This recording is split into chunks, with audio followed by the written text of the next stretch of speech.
नाजरीन अस्सलाम वालेकुम। आप देख रहे हैं कश्मीर न्यूज़ ट्रस्ट। पेश है आज का खबरनामा। पहले आज की अहम सुर्खियों पे एक नज़र।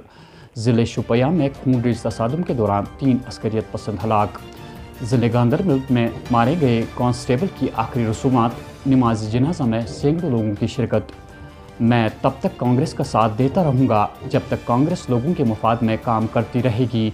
कश्मीर न्यूज़ ट्रस्ट के साथ खुसूसी इंटरव्यू में सैफुद्दीन सोज़ का बयान। सरहदों पर कशीदगी बराबर जारी, किसी जानी या माली नुकसान की कोई इतला नहीं। इस खबरनामे के लिए हमारे साथ ताउन किया है खैबर सीमेंट्स ने। पेश है अब इन खबरों की तफसील। जनूबी कश्मीर के ज़िले शुपिया में कल शाम एक मुसद्दे का इतला मिलने पर संगहानपोरा इलाके का मुहासरा किया गया। फ़ौज को इतला मिली थी कि कुछ अस्करियत पसंद इलाके में छुपे हुए हैं। इलाके का घेराव करने पर इलाके में मौजूद अस्करियत पसंदों ने गोलियां चलानी शुरू कर दी। हालांकि पुलिस ने अस्करियत पसंदों को हथियार डालने और खुद सुपर्दगी का मौका भी फराहम किया, ताहम अस्करियत पसंदों ने इनकार कर दिया। अंधेरे की वजह से ऑपरेशन रोका गया और फिर सुबह सवेरे तसादुम आराई शुरू होने पर छुपे हुए 3 अस्करियत पसंदों को हलाक कर दिया गया। इतला के मुताबिक 2 अस्करियत पसंदों का ताल्लुक हिज़्बुल मुजाहिदीन और एक का ताल्लुक अल-बद्र तंजीम से बताया जाता है। तीनों अस्करियत पसंद मकामी बताए जाते हैं। नाजरीन, जैसा कि आपको मालूम है कि कल शाम वस्ती कश्मीर के गांदरबल इलाके में बंदूक बरदारों ने ज़िले गांदरबल के BJP vice president Ghulam Qadir पर जानलेवा हमला किया। इस दौरान सिक्योरिटी गार्ड मोहम्मद अल्ताफ़ ने बंदूक बरदार पर वापस हमला करके अस्करियत पसंद शबीर साकिन अवंतीपोरा को मौके पर ही हलाक कर दिया। सिक्योरिटी गार्ड मोहम्मद अल्ताफ़ भट्ट साकिन ईदगाह श्रीनगर खुद भी ज़ख्मी हुआ। बाद में ज़ख्मों की ताब न लाकर दम तोड़ बैठा। मोहम्मद अल्ताफ़ भट्ट कांस्टेबल की जसद खाकी को उनके आबाई घर पहुंचाया गया, जहां सैकड़ों की तादाद में लोगों ने उनकी नमाज जनाजा में शिरकत की और फिर उन्हें आबाई मकबरे में दफन किया गया। आज सुबह DPL श्रीनगर में कांस्टेबल मोहम्मद अल्ताफ़ भट्ट को फ़ौजी एजाज़ के साथ सलामी दी गई और उनकी जसद खाकी पर गुलबारी की गई। इस मौके पर director general police Dilbag Singh ने कांस्टेबल मोहम्मद अल्ताफ़ को एक बहादुर सिपाही करार देते हुए पाकिस्तान पर इल्ज़ाम आयद किया कि ये सब कुछ उनके इशारे पे हो रहा है। DGP ने सहाफ़ियों से बात करते हुए कहा, शाम को हमारे एक प्रोटेक्टेड पर्सन हैं गुलाम हसन राठौर, नोनर के रहने वाले हैं, और उनके साथ 2 लोग हमारे PSO ड्यूटी अल्ताफ़ हुसैन साहब और कांस्टेबल जहांगीर 2 तैनात थे। ये घर से निकल रहे थे दूसरी लोकेशन के लिए जब इनके ऊपर फायर किया गया, और उस फायर का जवाब हमारे बहादुर जवान साथी अल्ताफ़ हुसैन ने दिया, जिसमें ये खुद जख्मी हो गए।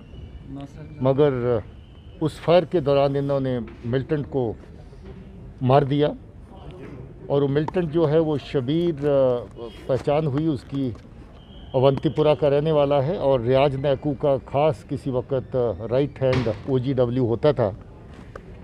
उसको स्पेशली तैनात किया गया, वहाँ से गांदरबल भेजा गया अटैक करने के लिए। और हमें फ़ख्र है कि हमारे नौजवान बहादुर सिपाही साथी ने मुंह तोड़ जवाब दिया उस अटैक का, अपनी जान की परवाह न करते हुए, और उस फायरिंग के दौरान अपनी शहादत दी। हमें इनकी शहादत पे फ़ख्र है और हमारी हमदर्दियाँ इस परिवार के साथ हैं। और हम लोग ये समझते हैं कि जिस तरीके से इसने जवाब दिया है और मिलिटेंट को मार गिराया है, वो वाक़या काबिल तारीफ़ कारनामा है। आज कांग्रेस के सीनियर लीडर और साबिक वज़ीर सैफुद्दीन सोज़ ने हुर्रियत कॉन्फ्रेंस के बारे में कश्मीर न्यूज़ ट्रस्ट के नुमाइंदे की जानिब से पूछे गए सवाल में कहा कि हुर्रियत कॉन्फ्रेंस सईद अली शाह गिलानी के नाम पर पहचानी जाती थी। जब से सईद अली शाह गिलानी बुजुर्गी में दाखिल हुए, तब से हुर्रियत कॉन्फ्रेंस लगभग ख़त्म हो चुकी है। मीर वाइस मौलवी उमर फ़ारूक चूँकि अभी जवान हैं, अगरचे वो अपनी रिहाइशगाह में नज़रबंद है, ताहम उन्हें खामोशी इख्तियार नहीं करनी चाहिए।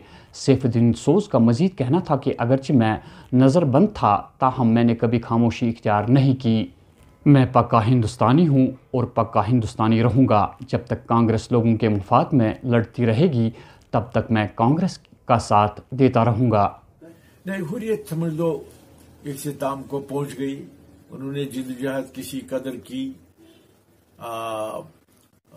गिलानी साहब मुअम्मर हो गए, ज़ईफ़ुल उमरी में हैं, लेकिन उन्होंने जद्दोजहद की। इसी तरह से मुझे लगता है हुर्रियत सैयद अली शाह गिलानी का दूसरा नाम है, तो उसमें मीरवाइज साहब हैं, दूसरे हैं, लेकिन मीरवाइज साहब बहुत ही खामोश है। बंद है, हाउस अरेस्ट है। हाउस अरेस्ट है, लेकिन वो तो बोल सकते हैं, बोलते क्यों नहीं? अच्छा, आप समझते हैं उनको बोलना चाहिए? मैं हाउस अरेस्ट था तो मैं बोलता था ना। हाँ, पिछले कई रोज़ से फायर एंड एमरजेंसी सर्विस के मुख्तलिफ शोबों में इम्तहान देने वाले नौजवानों ने आज दोबारा प्रेस कॉलोनी में एहतजाज करते हुए अपनी असनाद नज़र आतिश की। ये नौजवान इल्ज़ाम लगा रहे हैं कि इम्तहानात के नताइज में धांधलियाँ हुई है, सिफारिश दरों को कामयाब और आला तालीम हासिल करने वालों को नज़रअंदाज किया जाता है। लेफ्टिनेंट गवर्नर से मज़कूरा नौजवान ने फौरी मुदाखलत की अपील की। मोहम्मद शफी है, मैं डिस्ट्रिक्ट बडगाम से बिलोंग करता हूं सर। हम फायर एंड एमरजेंसी के एस्पिरेंट्स हैं। 2013 में जो नोटिफिकेशन निकली थी उस तहत हमने फार्म भरे थे।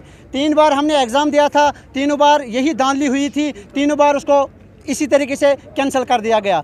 इस बार भी हमने 20 सितंबर को हमने एग्ज़ाम दिया था, फिर यही धांधली हुई थी और 8th पास मैट्रिक पास जो स्टूडेंट्स थे उनको सिलेक्ट किया गया और हम जैसे PhD स्कॉलर्स को ड्रॉप किया गया है।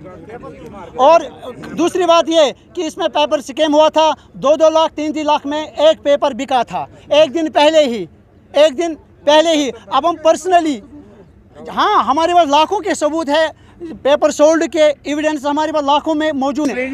यस, मैं बताऊंगा, इसका आंसर मेरे पास है सर। जब हमें पता चला, एग्ज़ाम के बाद हमें ये पता चला, उसी दिन हमने ये प्रोटेस्ट, तब से हम प्रोटेस्ट करते आ रहे, 4-5 दिन से हम प्रोटेस्ट करते आ रहे हैं। इन्होंने जानबूझकर सैटरडे के शाम को लिस्ट आउट किया था, दूसरे दिन संडे थे, इनको पता था स्टूडेंट नहीं आने वाले हैं, यहाँ सब बंद होगा, लेकिन हम भी घर में नहीं बैठे हैं। हम उसी वक्त यहाँ प्रेस कॉलोनी में आए थे, धरना दिया था और हम पर्सनली अब गवर्नर साहब से मोदिबाना गुजारिश करते हैं कि वो इस मसले को जल्द से जल्द हल किया जाए। आज हमने अपनी डिग्रियां जलाई है, कल हम अपने आप को भी जला देंगे। और ये बात भी कहना चाहते हैं, हिंदुस्तान के बड़े बड़े यूनिवर्सिटियों में जिन स्टूडेंटों ने बड़ी बड़ी डिग्रियां हासिल की है, वो इनमें से जानबूझकर ड्रॉप किया गया है। बहुत बड़ा स्कैम हुआ है और इसमें हम पर्सनली पुलिस डिपार्टमेंट का भी शुक्रगुजार है और बाकी डिपार्टमेंट ने हमें बहुत अच्छा सपोर्ट दिया है। और खासकर हम गवर्नर साहब से फिर से मोदिबाना गुजारिश करते हैं कि इस मसले को सुनिए, इसको पर्सनली इंटरवेन करके हमारे मसले को हल करे। कंपनी थी, लेकिन इन चोरों ने सिर्फ TRP का नाम चेंज किया, मेंबर वही रखा है। हाँ, TRP कोई चेंज नहीं हुई थी। TRP इसमें एक और बात ये खास ये है कि इसमें ब्लड रिलेशन है। जिस किसी के कोई बाप है इस डिपार्टमेंट में काम कर रहा है, चाहे किसी का बाप, इमरजेंसी डिपार्टमेंट खुद ये एग्ज़ाम कंडक्ट कर रहा था। इसमें सब DG साहब भी है या उनके जो जितने भी मेंबर है, जितने बोर्ड मेंबर्स है, वो सब इसमें इन्वॉल्व है सर। सरहदी इलाके हाजी पीर बारामूला उड़ी से इतला मिली है कि सरहदों के उस पार पाकिस्तानी रेंजर्स ने मोटर शेलों और खुदकार हथियारों का इस्तेमाल करके सरहदी कानून की खिलाफ वर्जी की। दिफाई तर्जमान राजेश कालिया ने वाक़े की तस्दीक करते हुए कहा है कि पाकिस्तान रेंजरों ने मोटर शेल और खुदकार हथियारों का इस्तेमाल किया और जवाब में सरहद पर तैनात भारतीय फ़ौजियों ने भरपूर जवाब दिया। ताहम किसी जानी या माली नुकसान की कोई खबर नहीं है। ब्लॉक दिवस के मौके पर आज ज़िले बडगाम में एक तकरीब का एहतमाम किया गया था, जिसमें डिप्टी कमिश्नर बडगाम मेहमान खुसूसी मदऊ किए गए थे। SSP बडगाम, महकमे बिजली, महकमे जनशक्ति, महकमे फूड एंड सप्लाई, महकमे R&B के अलावा आम लोगों ने भी तकरीब में शिरकत की।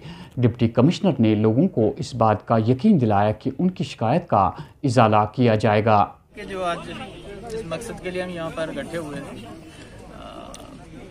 जन सुनवाई जो हो रही थी, जन अभियान जिसे कहते हैं, उसमें आपने देखा होगा कि हर ब्लॉक दिवस हम मना रहे थे। और मकसद ब्लॉक दिवस का ये है कि आपका पूरा जो ऑफिस हैं डिफरेंट डिपार्टमेंट के, वो एक पर्टिकुलर एरिया में एक दिन इकट्ठे होंगे, लोगों को सुनेंगे और मसाइल को हल करने की कोशिश करेंगे।